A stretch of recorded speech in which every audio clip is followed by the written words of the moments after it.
Okay, let's get going. Well, good afternoon, everybody, and welcome to this webinar. My name's Jen Heal, and I'm from the Design Commission for Wales. You may well have joined us for previous webinars in this series, but we're very much thinking about town centres and how placemaking can help enhance our town centres and bring life and activity to them, and tackle some of the challenges that we're currently facing. So thank you for spending your lunch break with us, and giving your time to this. It's really good to have you involved, and I encourage you to ask questions and give us feedback as we go along. And you can do that in the chat and the Q&A facilities in this webinar. As always, a reminder that this is part of a series, and all the previous webinars are available on our YouTube channel. We've had some really good discussions recently. Last one was about funding ideas, and we talked about crowdfunding and social value contributions. Prior to that, we had one about engaging, and before that about planning and placemaking for pedestrians in town centres. So lots of topics covered, so do go and look there. Today, our webinar is called Taking Care, and the theme is very much thinking about how do we make our town centres places that are welcoming and encourage people to visit, and how do we tackle some of those basic issues around caring for our town centre environments. And you know, this is an important part of placemaking in the mix of everything that we should be considering. So we did have two speakers lined up for today, but unfortunately Gemma from Keep Wales Tidy has been struck down with COVID and has no voice. So as much as she'd like to be here, she's not, she is resting, and we really hope that we'll be able to get Gemma back at a future date to hear from her, because she had some really helpful information around what Keep Wales Tidy are doing in relation to not just tidying up litter, but how to plan places and design places that help avoid some of those issues that occur if they're not done in that way. So, like I say, hopefully she'll join us for a future session. But I'm really pleased that Jenny can join us today from Studio Jenny Savage, and so we'll have her presentation and Q&A. And it might end up being that we're a little bit shorter today because we've only got one speaker. Jenny has a wealth of information and experience about working with communities on co-design initiatives, and specifically has looked at what makes spaces inviting and safe for women and girls. Which then, you know, having chatted to her, we sort of leads on to wider thinking about what makes places great for anybody, what makes them welcoming and comfortable for all. And this is a key issue that comes up frequently in the sessions that we do with local authorities. The feedback from public consultation often being that people perhaps don't feel welcome or don't feel safe in their town centres, or there are particular issues that particular challenges that people face, and what part can placemaking play in overcoming that? And you know, we need to think broadly about that, but there are some key things that can be explored in terms of a placemaking approach to this, and so that's what we're going to talk about today. Jenny's going to do a presentation of about 20 minutes or so, introducing her work in this area. I mean, there's loads that we could talk about, but she will be very much focused on her experience of working in this area. And then we'll come to you guys for any questions. So do drop them in the chat as you think of them, and then I'll put them to Jenny at the end and we'll have a bit of a discussion. And then I have a couple of feedback questions to ask at the end as well. So that's enough of an introduction from me. I will stop sharing my screen and invite Jenny to share her screen, and then I will hand over to her. Okay. Hello, can you see me okay? I've got my slides up. Yeah. Brilliant. Okay. Over to you. Thanks, Jenny. Thanks, Jen. Yeah, hi, thanks for inviting me to speak today.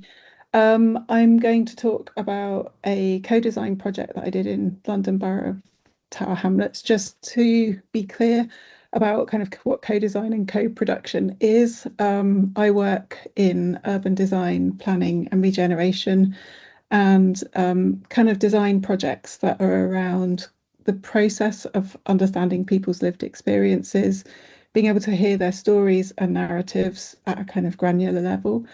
But it's also the practice of working collaboratively with non-designers to create solutions, share idea generation, design and decision-making tools. So it's really about setting up situations where that exchange can happen, and we can kind of share, I think, share in a kind of lived experience and kind of understanding and local knowledge with the capacity and building the capacity to be able to shape decisions and changes. So I'm going to talk today. Oh, for some reason my slides are not moving. Okay, there we go. I'm going to talk today about an SPD I wrote for London Borough of Tower Hamlets. And we're going to look at why co-designing places with women and girls will help you to create welcoming places for everybody. I think it's particularly pertinent that we have this conversation today because the phase 2 of the Angelini report has just come out yesterday, and there's lots of synergies with what's in that report with what I'm going to talk about. So this project came about because London Borough of Tower Hamlets wanted to put a gender inclusive design in their local plan policy. And I'm just going to stop for a second. Jen, I have got no idea what the time is because I can't see it on my computer. Can you give me a 5-minute warning? I Yeah. will Okay, do. sorry. Yeah, no worries. I just realised I can't see the time. So Tower Hamlets wanted to create a gender inclusive design policy for their local plan. First of all, well, initially looking at women's safety. Um, and I had a kind of 2-year contract to write an SPD evidence base, which was really looking at what inclusive design might look and feel like, and how that might be embedded within a kind of local plan context. Actually, what I ended up finding out was far more interesting than simply kind of space and place-based solutions. I'll share a bit more about what I found out later. But ultimately, what we ended up doing was writing an evidence base to support a specific policy within the local plan, then also aggregating a lot of that evidence through other policies in the local plan. So we didn't end up just having a kind of siloed tick the women box. Actually, what we learned became kind of integrated through all the relevant policies.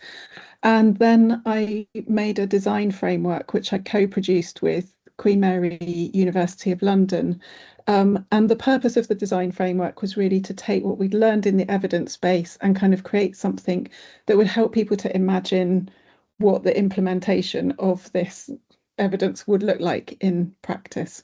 And it's a much more shorter, kind of easier to navigate document. So I'm just going to start off by giving a bit of context to that. When I was offered the job of looking at kind of gender and inclusion, I obviously am a woman, and I have spent most of my career working in urban contexts. I live in a city. I've lived in lots of different cities. I love living in a city. And I think there's so many brilliant things about living in urban spaces that are beneficial to women. And I felt frustrated that the only question I and other women are ever asked about their experience of the urban space is how safe they feel. And that you end up with this kind of echo chamber where people say, oh, how safe do you feel? Oh, I don't feel very safe. Oh, women don't feel safe. And then, oh, let's put in more lighting. And that this kind of circle keeps going round and round. And I kind of wanted to look at, well, first of all, I wanted to understand if people felt the same as me. And I also wanted to look more broadly and think about what is it about the built environment that has a kind of inherent kind of a feeling that perhaps women haven't been involved with the design and production of those spaces, and therefore their needs have not historically been met or included in that. So I started off doing some kind of desk-based research and concluded that historically women have not been part of the planning, design and creation of our built environments, and nor have they been consulted. And that women and girls have rich, diverse and complex relationships to those cities, but those day-to-day stories are often missed out from the design and planning of urban spaces. So their experience has typically been reduced to answering the question, why do you feel safe? So why is that? Perhaps it's a lack of imagination on the part of the person who is asking the question, or the part of the person who is kind of designing that question. And what happens if we look kind of more broadly at that? Critically, we understand, like we all know, that design is a language and that we are always reading and allowing that language to impact our behavior. So as we walk around the built environment, we are always reading spaces, whether we're in a historic space, a beautiful modernist building, or walking down a dark alley. We kind of understand how those spaces, how we read those spaces, and that they impact our behavior. So they change the way that we walk or the way that we behave in those spaces.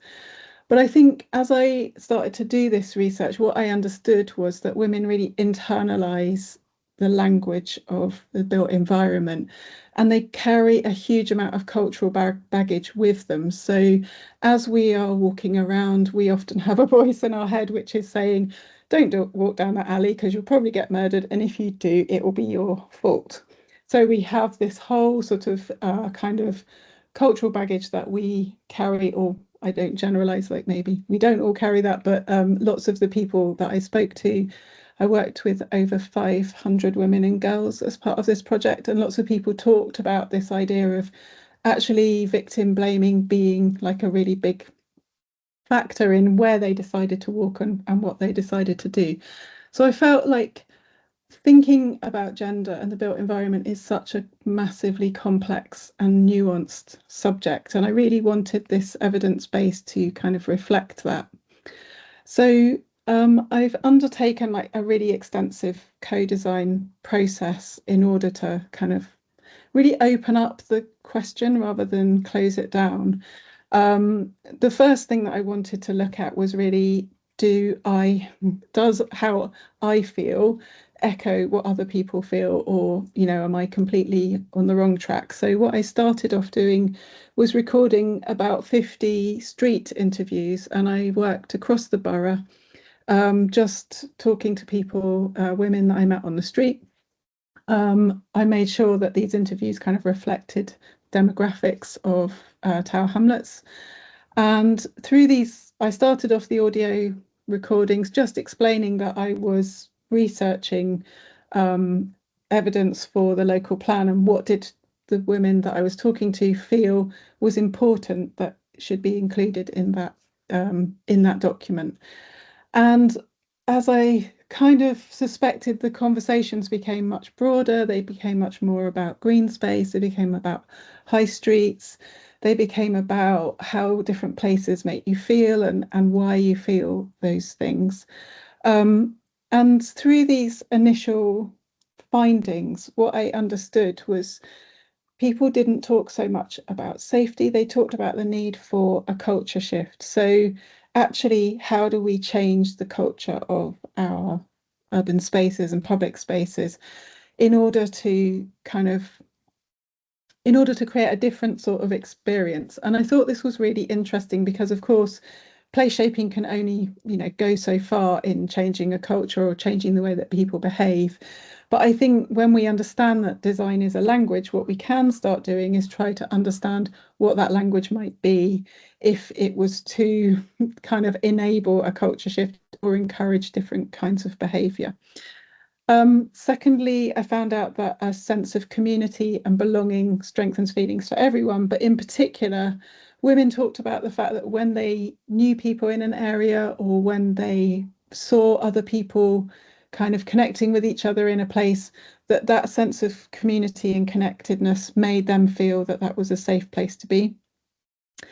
And finally, that the scope of the work must reflect the holistic experiences of women and girls. So not just to be confined to kind of safety, but thinking about what teenage girls need, think about nighttime safety, but also think about parents with children. For example, if you talk to a mother with a small child next to a busy road and you ask her about street safety, she'll talk to you about cars and pollution, and not so much about kind of the dangers that we might associate with talking to women. There was a lot of discussion about parks and public spaces, and also people talking about how they socialize and exercise out of doors. So I really wanted the document to kind of reflect this whole process. As part of our Reg 18 consultation, I used those audio clips to kind of build in an initial feedback loop. And we put the audio online so that people could listen to what was being said and understand the places that those were being said in. And then, as kind of moving on, I set up a range of kind of workshops and projects that really looked into greater depth at different aspects of what I'd learned through the street interviews. So one of the projects that I set up was a series of digital walks. This was a collaboration with the community safety team.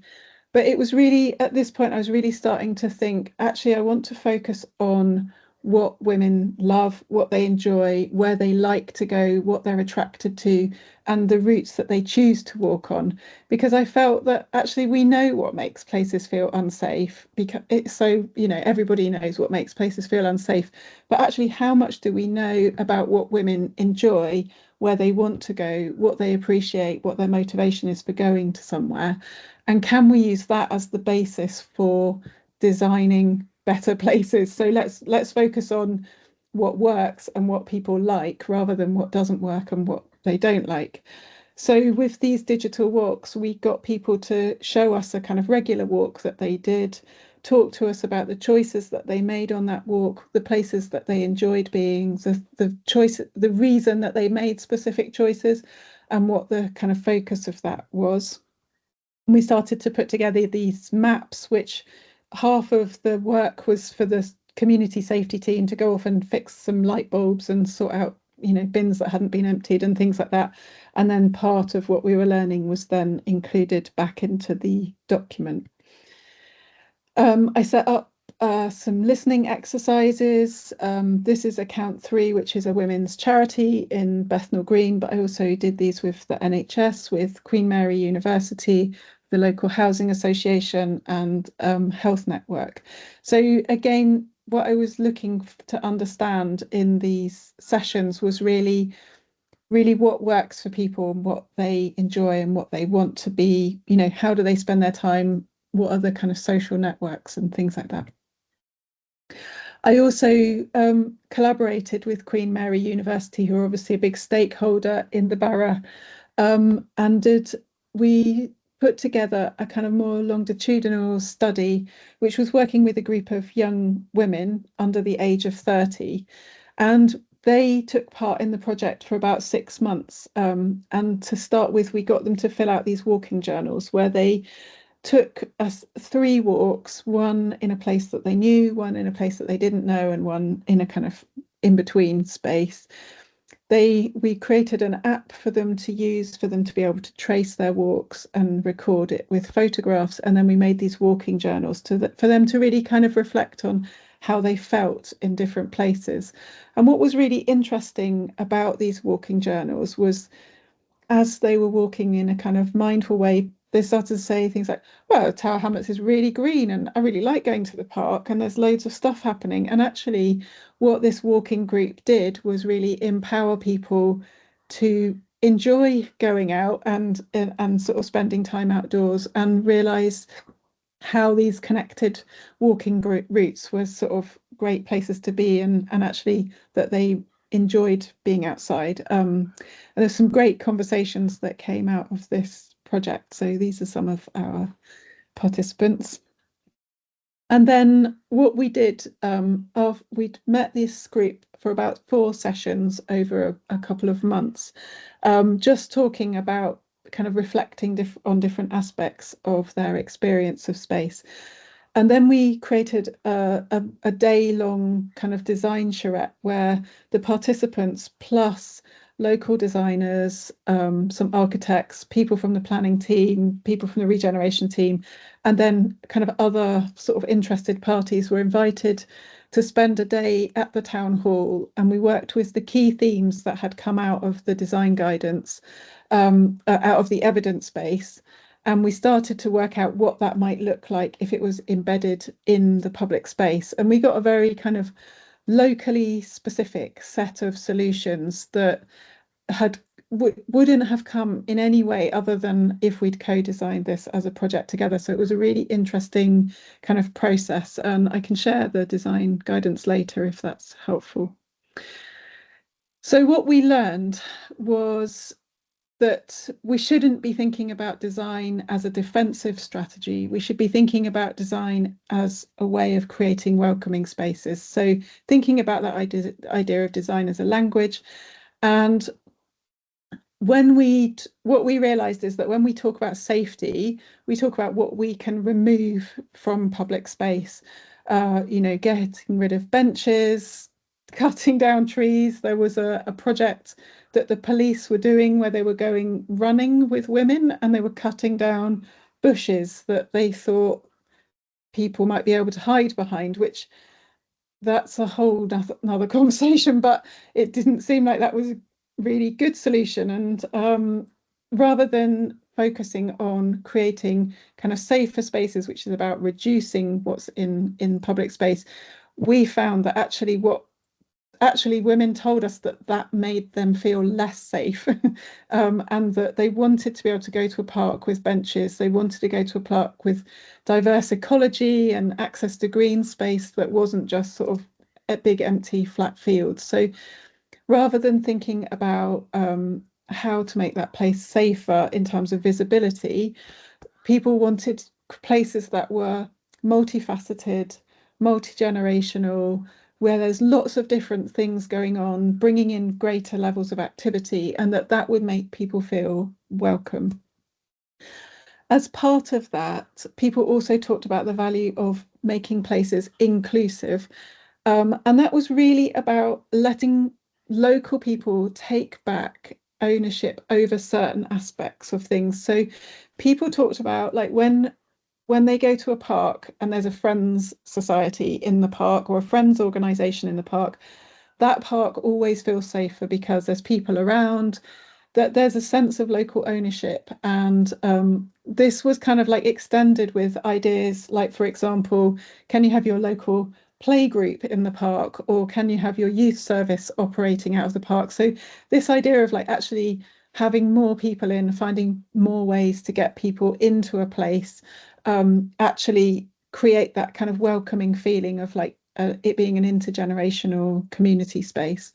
And then finally, people talked about the importance of making something a restorative place. So prioritizing health and well-being, and that ecology played a really big part in that. So thinking specifically about high streets, I guess that's around how do you green your high streets? How do you bring more biodiversity onto the high street? How do you think about your kind of connections to and from, and things like that? So these were the kind of key findings. And I think what we learned is that as we talked at the beginning, design's a language that can support culture change, but really that we needed to like flip the narrative. So up to the point where I'd started doing this project, it was really like, okay, we need to think about women's safety. How do we get more lighting in? How do we get rid of benches? How do we reduce antisocial behaviour? And that's going to make everyone feel safer. But actually, flipping the narrative and saying, okay, the thing that makes women feel safe and welcome and included is seeing other women in that place. And that was over and above the thing that made people feel safe, was that they could see other women, and they could see other women kind of going out and about and doing their kind of daily whatever they were doing. And so rather than thinking about kind of what we reduce from the space, how can you proactively design spaces that encourage women to use them and girls to use them, and that by making that a kind of a welcoming space for women, actually it made everybody feel safer and it made it feel like a really vibrant community. And I've kind of worked with this idea of social prosperity on several projects. And I think this idea of social prosperity, which is like where you focus on social richness, on kind of things that are kind of multi-layered and complex and kind of bring in lots of different dimensions to things. Actually, if you generate this kind of sense of social prosperity, economic prosperity follows that in a way. So how do you create places that are socially prosperous and actually seeing women and girls in a space that sort of is that end? So in a way, how do you make spaces that feel kind of like places women want to use? So I've just got a few Yeah, examples just a here. couple of minutes, 5 more minutes now, Jenny, Okay, if that's that's okay. fine. I'm Thanks. nearly finished actually.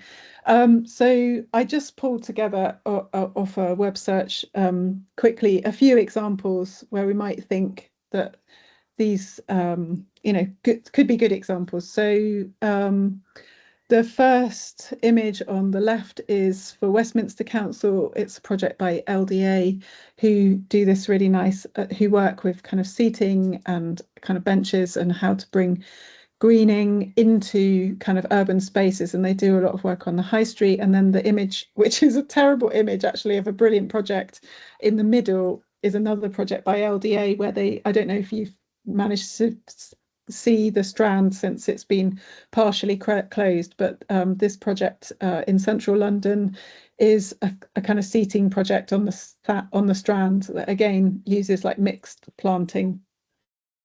Um, the the project on the bottom left is from Play Out Leeds, and again, I think this is an idea borrowed from Paris, where they have lots of these kind of shipping containers. They kind of program the space, so it's really about again, how do you get people using the place in different ways, and that through doing that, you create this sort of sense of intergenerational activity and kind of somewhere being fun. Kingland Crescent in Poole is a really good example of, well, it was a strip of shops that were really underused, and the area felt really kind of unloved and kind of a bit sketchy. And they set up a project to give new businesses 2 years rent-free as a way of kind of regenerating that space. And so it was really an investment in kind of new business to kind of set up and be present in this space, and it has been really transformational, the way that it's kind of changed the area and that area of the high street. So oh sorry, okay, I'll go on anyway. So I think the key takeaways from this is don't approach design as a defensive strategy. Instead, think about it as a language that can support culture change. Make the community part of the solution. Every time I do projects, co-design projects, the answers are there within the community about how to kind of improve things and how to make things better. And I think co-designing with locals, gathering evidence, we don't have any anyway near the depth of kind of gender disaggregated data that we need in order to understand how women and girls use space and how that can inform design and make spaces better. So I think co-designing with communities and gathering that evidence is really important. Make spaces kind of local and be responsive to local values, needs and aspirations. So celebrate what's good and focus on what people enjoy and what they kind of attracted to. Use design to positively shape and amplify local culture, make the high street useful, playful, focus on activities and events, and also how to what extent that sort of programming and activity can also be inputted by local groups. Think about kind of being multifunctional. and then again focus on kind of social prosperity and think that economic prosperity will follow. So that's it. Shall I? Brilliant. Thank you, Jenny. That's a really good food for thought, and to get us thinking about this topic. And it is a challenging topic, but I think the way you've suggested that we flip our thinking around this in terms of design is really helpful. And I think that was one of the things that stood out most to me in your presentation is think about what works and how do you bring more of that rather than trying to tackle the things that don't work in a sort of negative way. So yeah, really thinking about how to flip things really stood out to me. So not thinking about the defensive elements, but thinking about how the welcoming elements. And I think that's often overlooked. I do invite questions or feedback or thoughts. They don't have to be well-formed thoughts at this stage. If you've got any sort of, if they struck a chord or anything you're curious about, do pop that in the chat, and I'll pick that up, and Jenny and I can have a discussion about those things. Just hopefully while those come in, or in the meantime. A question from me, sort of going back to the start of your presentation and the emphasis on co-design, and how massively that has informed your strategy then, and your design principles and everything else that came from that. What are people scared of when it comes to co-design, and what are the barriers to doing that? Because I think if you ask everyone in the room, is co-design a good thing? Yes. Do you do it? Not very much. What do you think are some of the barriers that prevent that from happening more? I'm not sure what the barriers are. I think it's quite a tricky process, and I think sometimes I've just been doing a project actually with Westminster Council on how to retrofit their Victorian housing, so a very different project. And I think they've done a brilliant job of supporting that project, and it's been really interesting. But I think there's a lot of nervousness about what happens when you actually let people have a say, or kind of let people talk. Is everyone just going to end up arguing? And I think typically when you have a kind of engagement activity, often people can get quite heated, and those sort of discussions, you have I don't know, open up the village hall and you have people come down to talk about a plan. And often that can be a highly conflicted situation. And I think the benefit of co-design is actually you don't put people in a room until they're ready to be in a room to start with. I think bringing groups of people together can be quite not inflammatory, is that the right word? But so I think the way that I work, I think typically I will often work one-to-one with people first and kind of build up to a group situation once we've found points of consensus that are kind of positive to work from. So your question was, why don't people do it more often? I think probably just maybe like lack of resources. Is a very resource intensive process in a way. It takes a long time. It's a sort of like ongoing process, but I think typically, like certainly with the projects that I've done where we've used co-design, it can actually end up saving time in the long run, because plans and kind of projects go through planning quicker because they've got support locally, and you've kind of built up that sort of groundswell of positive feeling behind it. So yeah, I don't know if that answers your Yeah, no, that's question. helpful. So it's a sort of front loading that engagement time, Yeah. which then streamlines and saves time further down the line potentially. Yeah. Yeah, Yeah. and also I think the other thing is it's you get a lot more political buy-in, like Yeah. when politicians can see community involvement and hear that actually people are really supporting something, that can actually also support kind of political buy-in, which I think can also be really useful in terms of getting Mhm. everybody working on the same page and kind of moving forward. So Yeah. I suppose related to what we were just talking about there, then there's a question that says, what would you advise is a good lead time for working with local women and girls to co-design a public space? So sort of roughly how much time do you allow in that early co-design phase to talk to people and engage people? I think it depends on, well, it depends on the project, but if you were, say, for example, you had a specific space that you wanted to focus on, I think probably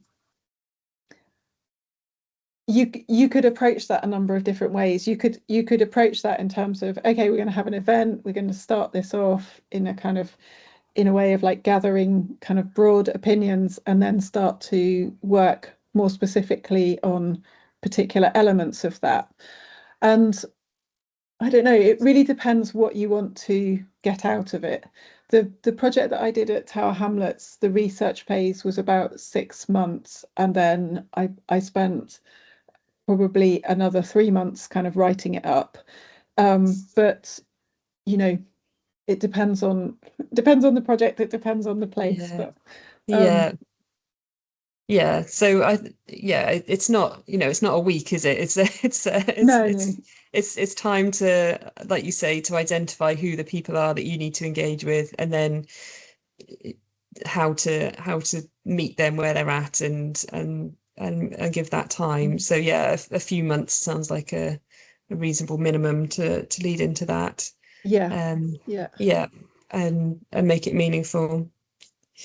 Um, But I think also yeah, the other thing that I think about this process is it's iterative, and I think um actually starting to do a co-design process is the start of the change happening, if you see what I mean. So I feel like on the projects that we do, it's you kind of start the process off, and actually in starting the process and starting to engage people and starting to get people to come up with to take part in things or to come up with ideas, actually that process of starting things off is the beginning of the change, because so in a way you can see it as a process that sort of like raises awareness from the outset and starts a process of change. So you can also imagine maybe that starting a co-design process is the start of regenerating your high street, if you see yes, what I mean, yeah, because the yeah. process in and of itself is a momentum gathering thing, Yeah, if you see what I mean. absolutely. Yeah, absolutely. And I think, it shouldn't be seen as a separate thing. It should be, yeah, seen holistically in that way. Yeah, thank you, Murad. Hopefully that answers your questions. If there's anything else you want to follow up on, do ask. I think the next bit that struck me was the importance of activity in a place and how, more people in a place makes people feel safer.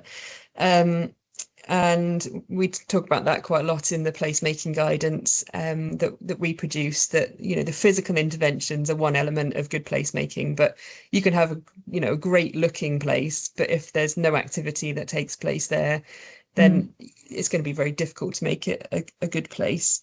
um, that in a public place, I get the sense that there's a need to think about permission for people to use those spaces. I think, mm. do you get a sense that there could be a lot more activity, but there's a sense that maybe people don't know that they can use certain spaces or wouldn't know how to go about using certain spaces. Have you encountered that? Yeah, definitely. And actually that was a part of the evidence, well, the recommendations in the evidence base was around the council being an enabler and someone that says yes to things rather than someone that says no to things. And that part of that process is really looking at how can you kind of shortcut um, that process. So, can there be a button on your council website that's like, I want to have a street party, or I want to use the bandstand and that's sort of going to take you through red tape and kind of fast track that process. Also, I think people have been really de-skilled around community activity and community activism, certainly over the last 20 years. Um, and I think actually, again, as I was saying before, that the co-design process is a way of kind of starting change, actually thinking about enabling.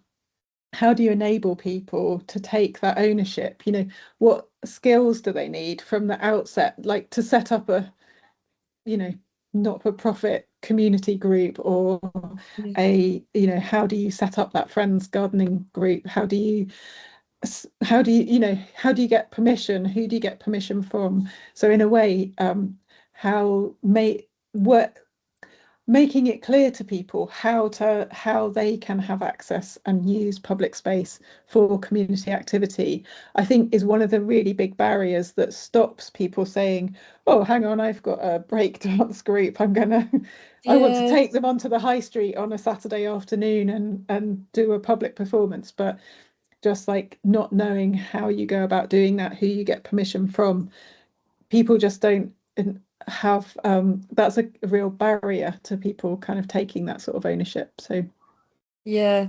Yeah. Great. and then We've been to a also, oh, few sorry, authorities about that. sorry, I interrupted you. No, I was just saying that's come up a few times as with talking to local authorities about how to break down some of those barriers and have a sort of more positive spin on things, right? So what can you do rather than what can't you do? Yeah, Yeah. yeah, yeah.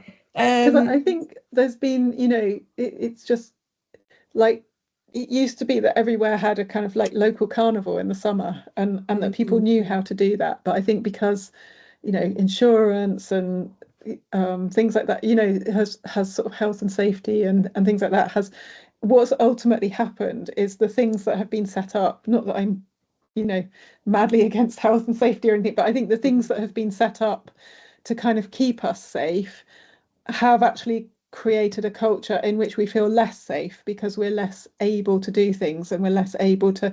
So there may be less people falling off carnival floats, but there's like more people in their house on their phone, not going out and feeling Yes, really yeah, isolated. So this kind of notion of safety is kind of, it's a much bigger question, I think, you know. yeah, yeah, really interesting. Um, I'm sure we could talk for hours about that, but there are a couple of other questions, so we'll get to those first. Just in relation to one of the examples you provided towards the end there, the Kingsland Crescent scheme, do you know more about whether that was council owned, managed units, or private parties on board with the idea? Are you able to say a bit more about that? I do know a bit more about it actually, because I did a project in Poole kind of around that, looking at the high street there. It was actually a part, and I think this is how they were able to do it. It's the whole block was owned by, I think, a pension fund or something like that. So Mhm. it was a wealthy kind of landowner who was sort of able to take that risk and be able to say, well, let's try this out.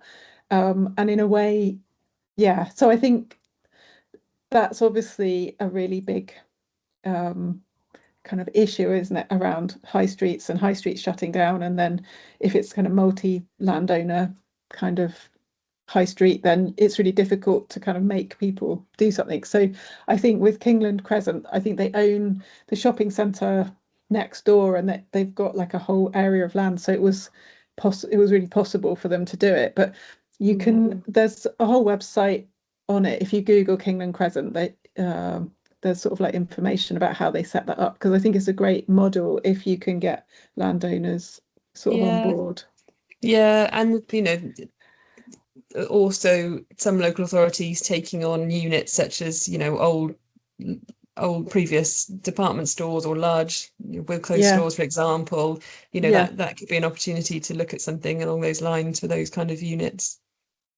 Mm. Great, thank you. Then a question, did your research identify any differences within women and girls based on other characteristics, e.g. ethnicity, income, etc.? So I suppose the subset of Yeah, your group. yeah, definitely. And of course, I mean, in Tower Hamlets, it's obviously a massively diverse borough. So I definitely, the sort of intersectionality was really an important part of the research. And I think, yeah, that's I can't remember off the top of my head the statistics, but I can share the link to the evidence base. So if you want to have a look, but also the Angiolini report has just come out yesterday, I think, and that's got some really interesting statistics about kind of the fact that intersectional issues do feed into kind of safety, and different groups, particularly Black and Asian women and people with disabilities, facing different kinds of issues. So I think that is really important to take into account. And I think also, when we talk about creating inclusive spaces, when we talk about safety, this is it. What I felt with this work was this is not something that happens in it's not in isolation. So those intersectional issues are really important. But what I found with the research was that actually when you just look at how do you design specifically for women, actually those obviously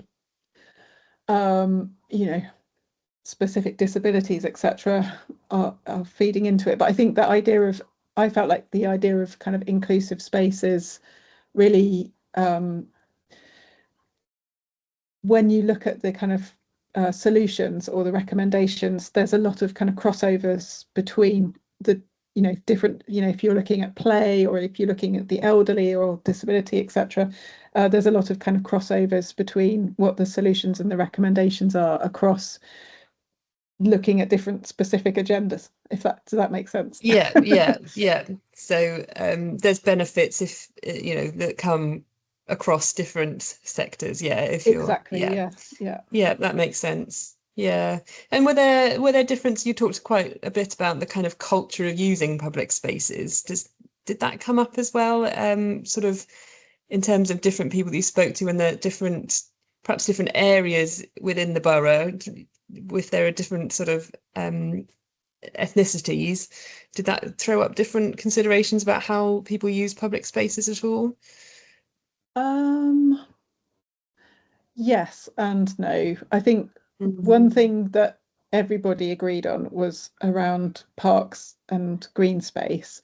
And that was really, I think, really interesting, because you sort of, and I think probably relevant to talking about high streets as well, was that when you get a space that women stop using, then it falls into a kind of spiral of decline. And then when women do use it, it starts to kind of regenerate. Um, and I think with the parks and green spaces, I did quite a lot of work. Obviously, we have like a big Bengali community in Tower Hamlets. And I think one of the really key things was around housing, and the fact that people from that community were living in like really overcrowded situations.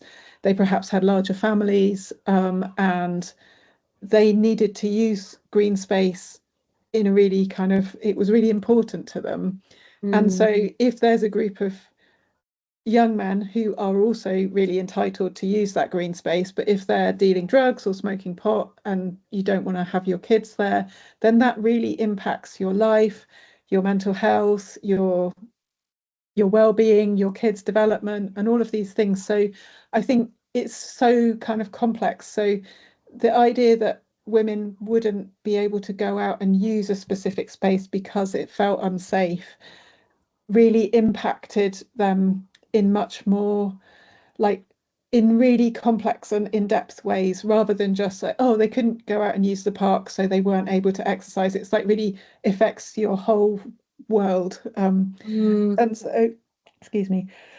And so, yeah, I think those sort of intersectional questions, or questions around like ethnicity or age, are really important. Another area that was really important was teenage girls. I'm sure you've all come across the work of Make Space for Girls, but their work really has opened up this question around provision of space for teenage girls and the fact that teenage girls do not have kind of access to kind of green space in the same way that perhaps there is provision for boys. And so, yeah, I think all of those things do come up actually, and are compounded when we look at public space. Yeah. Great, thank you. Last chance for any questions. If not, we'll start to draw things to a close. I think, Jenny, you are able to drop in some links to the documents Oh, you've been talking thank you. about. If you're able to do that now, that'd be really great, because I'm sure there'll be lots of interest in following up some of the things you've been talking about.